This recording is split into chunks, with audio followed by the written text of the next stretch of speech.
Hey guys, welcome back for some more Deus Ex. Last episode of the evening. Let's take the Typhoon into the tech lab and go talk to Sarif. You know, Alt-Tab out of Human Revolution, and I think this applies to Mankind Divided too. How public opinion has turned on David so quickly.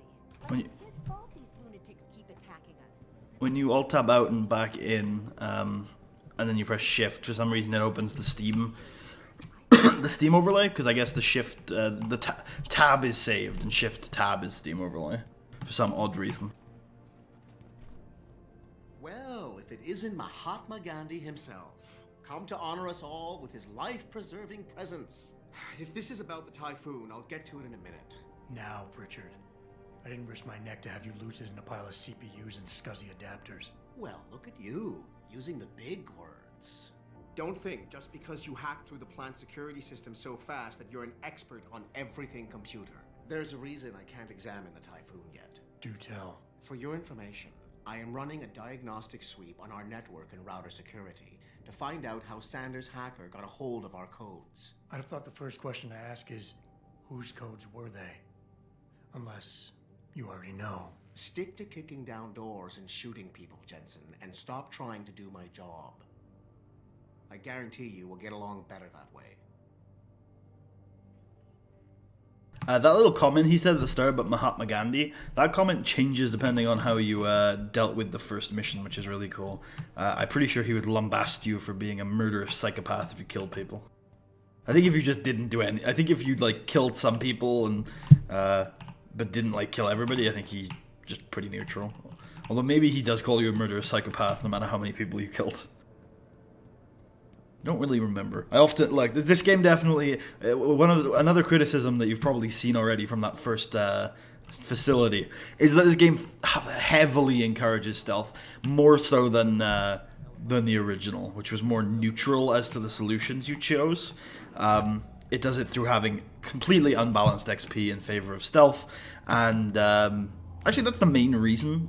It is quite a fun game to play as a combat game, but overall, it definitely feels like it's a stealth game. I'm okay with it because the stealth is really fun, but it isn't a massive RPG trait. I'm telling you, Hugh, he might not have put the gun in Sanders' hand, but it was Taggart's speech to the UN that started all this. William Taggart is nothing if not a shrewd political operator. You know that, David. So for the sake of appearances, I have to look him in the eye and let him bullshit me? With a smile. Always with a smile.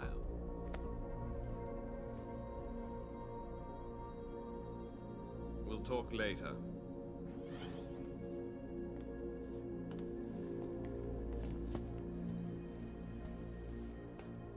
Yeah, you wanted to see me?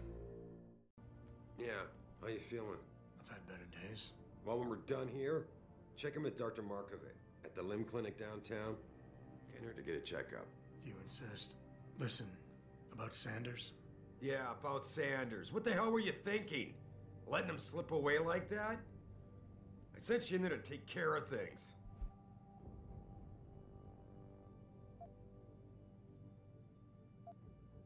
You asked me to deal with the situation, and that's what I did. I see. I'm also starting to see why your superiors in the police force decided to blame you for the Mexican town riots. Christ, Adam. I thought you were ready for this. I am. Today's attack was just a shell game being run by somebody else. I intend to find out who and why, so that it never happens to anybody again. Good, because so do I. That hacker in Sanders' group, you're sure he was augmented? I pulled his cables out myself. Yeah, well, the police are saying he's not, and they're refusing to let me see the body, no matter how much money I threaten to pull from their retirement fund. Maybe someone else is offering more. So what do you want me to do, boss? We have to get a look at the corpse. You've still got friends on the force. You think one of them will let you into the morgue? Depends who I run into. Get over to the station and find a way inside. Because if that hacker was augmented, his neural hub might tell us who he was. Contact me when you've gotten a hold of it. You got it. We have 3 practice points available. Those are the levels, like I said, to let you invest in stuff. Okay, this isn't the time where you have a encounter here. Yeah, like I was saying before the cutscene, it is definitely a reduction in like kind of the more neutral RPG elements, and I think they try to solve it a little bit in Deus Ex 4 by kind of balancing the XP out. And at the end of the day, it's just XP, which isn't the be-all, end-all of what you should be doing in the game, is chasing XP.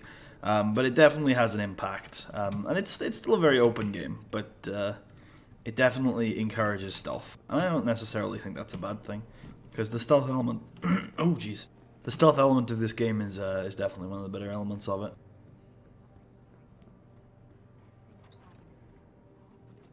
Jensen, remember me? Hey, Jensen. Man, it's good to see you. I'm glad you're back. How are you holding up? I manage. I'm sorry about Megan. I know it must be hard. For a while, we thought you were a goner, too. Everything's going to shit. The attack on HQ, and now this mess with the factory. Yeah, tough times all around. How about you, Corella? You okay? I don't know. I fucked up. I mean bad. What happened? Well, a couple of months ago, me and Tyndall, you know, one of Pritchard's techs, we started sneaking out some neuropozyne from one of the labs. Jesus, Tim. You realize this could get you fired. Worse, arrested if the company chooses to prosecute. What were you thinking? I know. It's complicated. I didn't want to do it at first, but there were good reasons. Anyway, now I want out, but Tyndall has security footage of me stealing the stuff and says he'll expose me if I ever stop helping him. I'm in a bad spot, Adam. I need that footage back. I know you're busy with everything that's going on right now, but I could really use your help. Oh, Jesus. Something came over there, and I reached for my Xbox controller that I have connected to my PC. And I was like, oh yeah, I should click up. And then when I saw the X appear like that, I was like, wow, what is going on? My brain just like spaced. Okay. Anyway, back to using superior technology. How about Tyndall? Can't you reason with him? You could try, but Tyndall's a pretty driven guy. I mean, the guy's like a rock. You need a Casey aug or something to crack him. Casey? Social enhancer. It's an augmentation designed to read people's reactions and behavioral patterns. Higher end series even allows you to directly influence people with pheromones or something. Pretty ballsy stealing a patented drug from a secure lab. How'd you manage to do it? Both Tyndall and I worked the night shift every other week. I stashed the neuropozyne in a bag while he edited the security footage. Guess he kept part of it. Neuropozyne. What could you guys want with an anti-rejection drug for augmentation patients? Reselling it? Providing a competitor? Why do you automatically assume I was trying to turn a profit?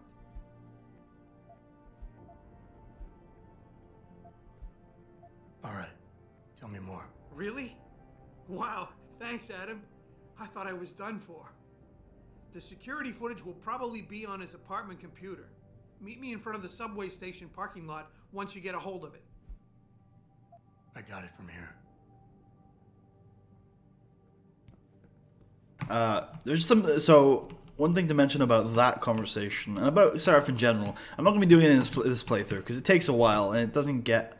I don't think it's engaging content. But you can open the doors to all these offices. There are vents, there are computers. It's very similar to that room I was talking about last episode, where there's just a wealth of rich world building. A few of the terminals mention the missing neuropozyne, and you can have that information the first time you come here. And I think you can even know that he was responsible for it, or at least he was implicated in it, by a few of the emails that are laying around. Again, it's such a rich world that they've crafted here. I adore it. This whole thing just brings back bad memories. I love working here, but it's hard knowing that at any second... And you're about to witness one of the most iconic lines of this game. Mrs. Reed? Oh, Adam, I'm sorry you startled me. And please, call me Cassandra. You and Megan were together long enough. I was waiting for you. Out here? Why not come meet me inside? I don't know. I guess I'm just not ready. This is where you work, but to me, this is also the place where I lost my daughter. I know what you mean. It's never been the same for me either. I guess it's not meant to be easy. It seems there's just no right way to deal with something like this. And I can't even begin to imagine how things have been for you after all you've been through. Yeah. A lot of things changed 6 months ago. I can't get over how much they've changed you. At first, I couldn't even believe you were still alive. How do you handle all of this? There we go. Here it is. The line you've all been waiting for. I never asked for this.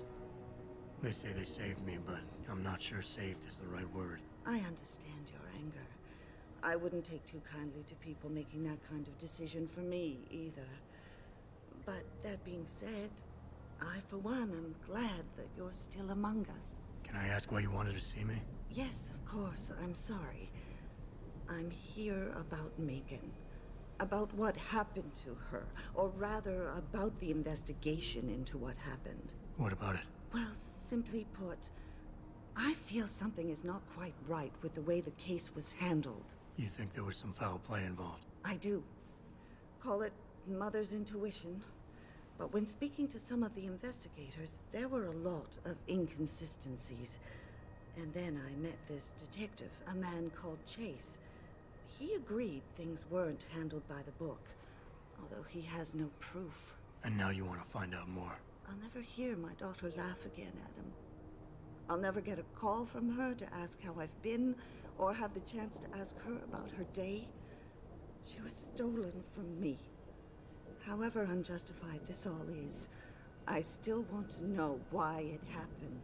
You're not the same, Adam. And we've yet to see if it's for better or worse. But I know you loved Megan. Please, will you help me find out what really happened to her? I never got a chance to investigate the attack myself. I'll look into it. Thank you.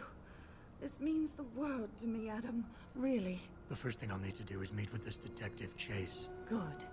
He works part-time as a security guard in an apartment building on Brooklyn Court. I'll be waiting for you in your apartment lobby once you're done. Why does a detective need to work part-time as a security guard? Oh, he retired soon after the case. I don't really know the details. Maybe he'll tell you more. I'm on it. Okay. We are now in what is the first hub of Deus Ex Human Revolution. This is a game that largely switches between two modes. Hub mode and kind of facility mode, I would say. Facility might not be the right word, kind of dungeon, I guess, maybe, in an abstract term. So there are major hubs that you visit, maybe once or twice over the course of the game, and in them you can do kind of side quests, or main quests, or just do a bunch of exploration. They're pretty big, actually. There's a lot of world building, a lot of secret consumables and items, again, a lot of side quests you can get up to. And then, of course, you have the facility missions, more guided, linear experiences, like the one in the Sarif manufacturing plant that we just got out of. Detroit is the first hub of the game. There are going to be other hubs, and in it there are, I think, 4 or 5 side quests. It's probably the place where you're going to put your augs to the most use, although of course you obviously use them during the facilities a lot. You also, you get to do a lot more exploration in the hubs. Here's a shop. In Deus Ex 3, oh actually, one sec. I'll switch over to page 2 just in case you want to pause and read it. In Deus Ex 3, I think all of the shops, or at least all of the hubs, have 2 Praxis kits for sale for 5,000 credits each. You got anything you want to buy or sell? I'm the guy you want to deal with. Everything's on the computer, right at your fingertips.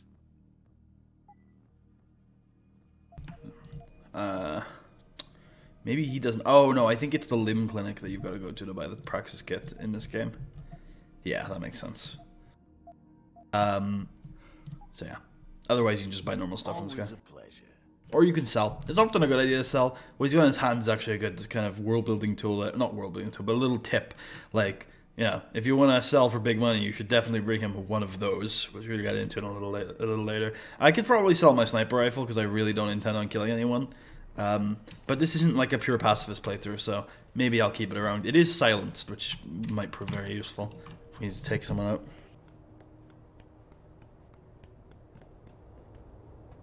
I believe this is a level 5 lock, or it's a level 4 lock. So, quite a difficult lock there. Again, so here's a good... This is probably a good time to explain our praxis, our abilities. So, some of these are already unlocked. The idea is that Jensen was fitted with a bunch of equipment, but because of the nature of augmentations, you're not really supposed to activate them all at the same time. So he has all the hardware, but the software isn't really functioning yet, because powering it all up at once would theoretically would make your body reject the augments, and that is no bueno. So the way the game kind of works as a level up system is every now and then you'll get praxis points. It's every 5,000 experience, or 5,000 credits if you're buying a praxis kit. Or you can also find praxis kits around the world for exploring and stuff like that. And for each praxis point you can spend on unlocking abilities. Usually upgrades cost 1, and new augments that have not been unlocked at all yet will cost 2. So for example, this Casey Aug that was talked about, the social enhancer, that's going to cost 2. But once we do, we've got it all figured out, because there's no upgrades. But for the stealth enhancer, we'd have to buy it for 2, and then there are a bunch of 1-cost upgrades we could buy. I'm not going to explain every augment, not even like as we go through the game. Like, I'm sure there will be augments that I just won't talk about. The combat ones in particular, like the dermal armor, like the Typhoon, are just not ones that are like particularly important to me. But there's an important set of augments that you should probably know about, and I'm going to call them kind of door openers. Hacking is a big... Oh, that's Fortify. There are different versions of hacking, and again, we'll go over that when we talk about the hacking minigame in more detail. But hacking capture is the one that opens doors for you. So, if you... Each level... So there are different levels of lock. The one we just saw was a level 4 lock. We would need a level 4 hacking to open it. It can go up to level 5. All of the ones in the facility were a level 1. That's why we were able to open them all. You also need upgrades in order to... fuck with turrets. You need upgrades in order to fuck with robots. You can already fuck with cameras. Robots, as opposed to turrets, are mobile. So that's a door opener talent. There's also a few more. I think it'd be under arm. Yeah. So there's the punch through walls upgrades. That lets you punch through walls. Very often lets you access secret areas. And then there's the move through heavy objects one. Again, lets you access hidden areas. There is the Icarus landing system, which lets you fall from any height without taking fall damage. There are a lot of areas you can only get to if you can jump down a long distance without taking fall damage. If we go to our leg prosthesis, we can get a jump enhancement for 0. So yeah, if we spent 2 on this, we'd get the jump enhancement, which lets you jump higher. There are a lot of areas you can only get to if you can jump higher. I think those are the ones. I can't... Oh, no, there are 2 more. So, yeah. There's the rebreather, which lets you breathe in toxic gas. And then there is the... I'm going to say dermal armor? Yep. Oh, wait, no. Yeah, I think that's right. I think that's the one you need to walk through the electricity. Although there might be another one.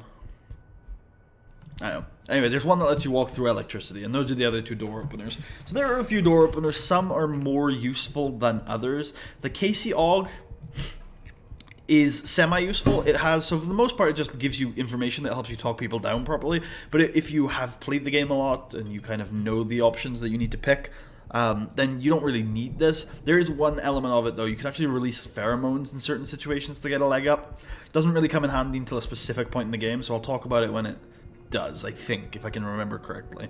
Other than that, the 3 that I would recommend upgrading ASAP if you just want as many options available to you as possible are the jump, moving heavy objects, and hacking.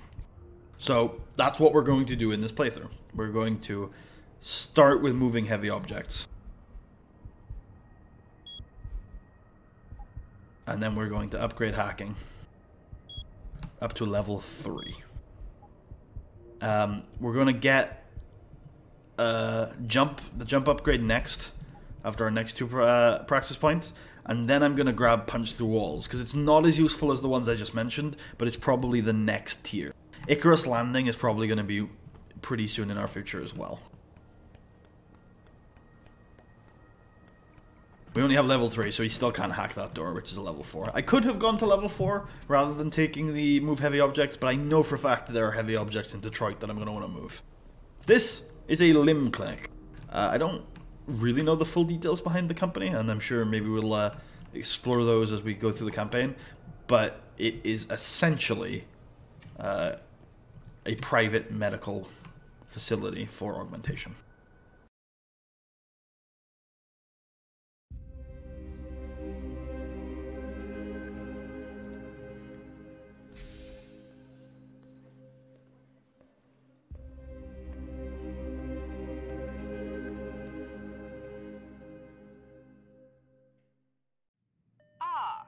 Mr. Jensen, David Seraph told me you'd be dropping by.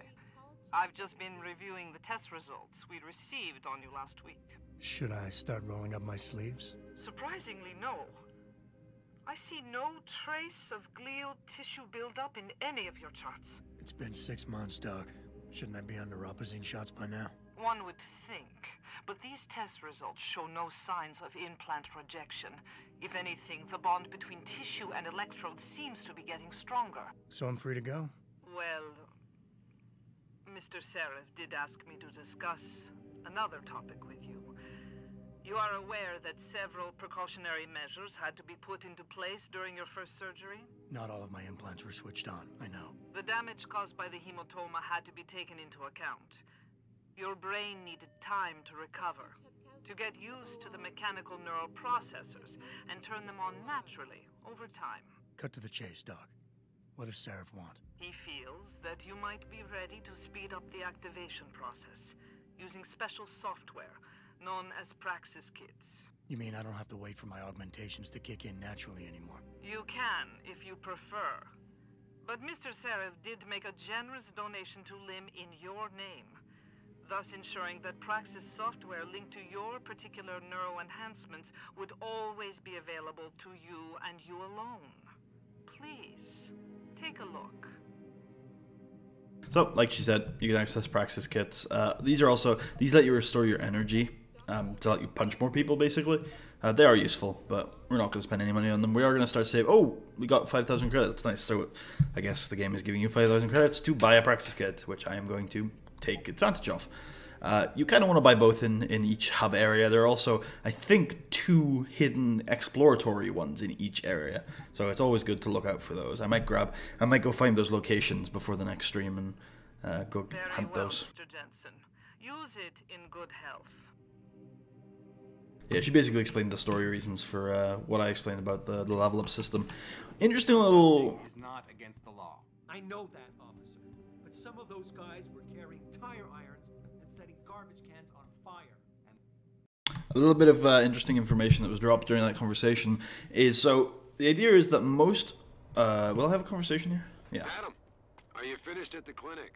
For now. Good. Right now I want to know who that corpse is. Head over to the police station and get his neural hub. And Adam, if you can't talk your way in, consider making a strategic retreat. There's got to be another entrance in the side of the building.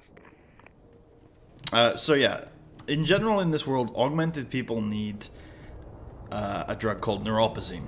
The idea is that augments aren't taken very well by the body, that your brain and other kind of processes are not used to having mechanical parts of your body, and that people often, if not always, suffer rejection syndrome, parts of your body rejecting the not natural augmentations. I don't mean that in like a really critical way. They're just like literally not natural. They're man-made. But Adam Jensen apparently after 6 months of being augmented, doesn't need neuropozyne, which is the drug designed to stop you having those rejection symptoms and help you kind of sync with your augments and get your body used to having them. And people who are augmented tend to need neuropozyne. Adam Jensen doesn't. There was also at the start of the game talk about Megan Reed's research that it might open up more people to have augmentations easier. And she got it from a patient X. There's some interesting developments to think on as we head into the police station.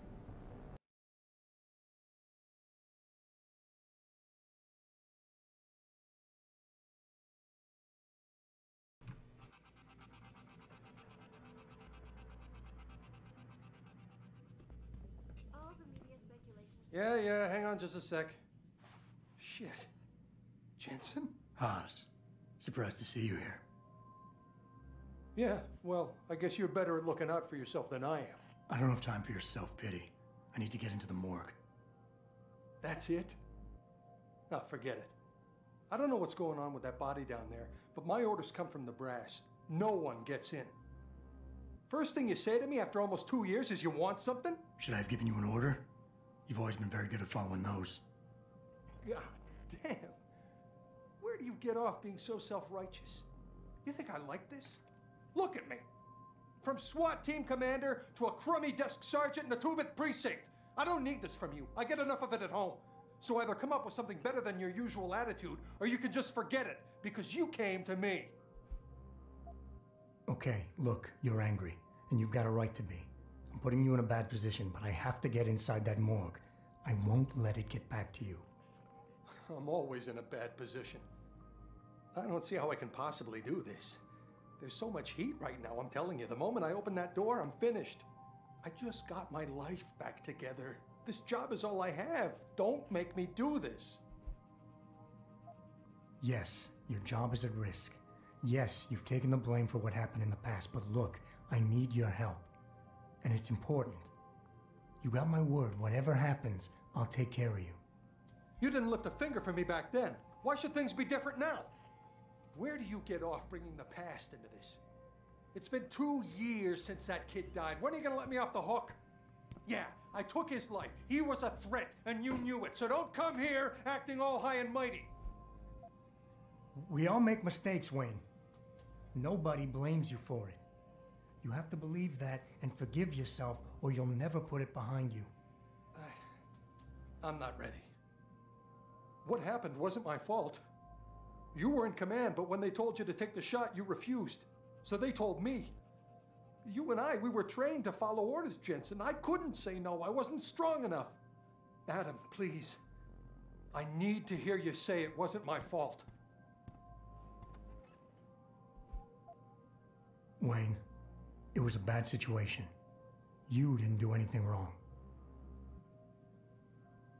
Adam, Thanks. The door's unlocked. I'll tell the guys to let you through. Now, I need to be alone for a while.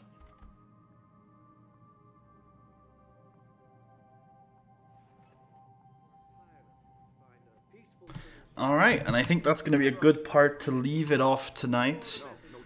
So I'd like to thank you all for watching if you're on YouTube. And have a good evening. I'll see you guys for the next episode of Deus Ex Human Revolution.